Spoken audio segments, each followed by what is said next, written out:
Happy cooking Barnaby and Pip. In the vast, unending alabaster expanse of the Arctic, where the sky perpetually kisses the snow, resided an unlikely culinary duo, a colossal polar bear named Barnaby and a diminutive, perpetually cheerful pink sea otter named Pip. Their shared dwelling, a surprisingly cozy ice cave, was an epicurean haven, perpetually filled with the ambrosial aromas of their joint gastronomic exploits. Their partnership, a testament to the adage that opposites attract, was a study in contrasts. Barnaby, with his immense, deliberate paws and a methodical approach, was the master of bulk preparation. Pip, conversely, with his nimble digits and a flair for the dramatic, was the artist, the final flourish, the connoisseur of nuance. Their culinary journey commenced, as many great sagas do, with the foundational art of pizza making.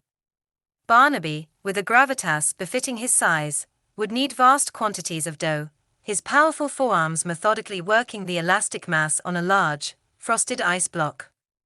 Pip, perched atop Barnaby's head, would direct the proceedings, his small, excitable squeaks a stark counterpoint to the bear's placid grunts. The toppings were a fusion of their environments: succulent Arctic char, briny capers harvested from the frigid sea, and a scattering of vibrant purple saxifrage, a surprising yet delectable floral note. Emboldened by their pizzaiolo success, they ventured into the delicate realm of patisserie.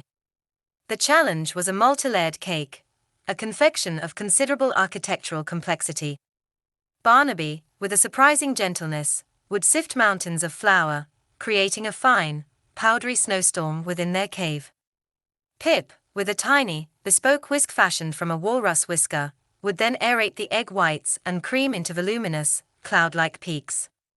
Their final creation, a towering sponge with layers of cloudberry jam and a glistening frosting of crystallized snow, was a marvel of culinary engineering and aesthetic delight.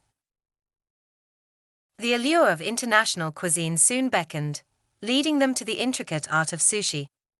Here, Pip's dexterity came to the forefront. While Barnaby meticulously prepared the vinegared rice, ensuring each grain was perfectly seasoned, Pip would slice the freshest scallops and Arctic salmon with a blade of sharpened ice, his precision a sight to behold. He would then assemble the mochi and nigiri with the focused intensity of a seasoned itami, each piece a miniature masterpiece of texture and flavor. Their culinary repertoire expanded to encompass the rustic charm of Italian cooking. For their pasta-making sessions, Barnaby would roll out gossamer-thin sheets of dough that stretched across the entire length of their cave. Pip, in a specially constructed harness, would then be lowered down, using a small, sharp shell to cut the pasta into delicate fettuccine and intricate farfalle. The accompanying sauces were robust and flavorful, a slow-simmered reduction of sea urchin roe and wild Arctic thyme. The primal satisfaction of baking bread was not to be overlooked. The scent of yeast activating was a cause for celebration, a precursor to the hearty, crusty loaves they would produce. Barnaby's strength was again indispensable in the vigorous kneading process, developing the gluten to its optimal elasticity. Pip, meanwhile, would meticulously score the dough with intricate patterns before it was consigned to their ingeniously designed oven, a hollowed-out ice formation that trapped the heat from a controlled seal-blubber fire. Their culinary explorations knew no bounds. They mastered the art of the perfect hamburger, grinding the meat themselves and baking fluffy brioche buns. They embraced the vibrant flavors of Mexico, crafting zesty tacos with fillings of shredded walrus and a piquant salsa made from fermented Arctic berries.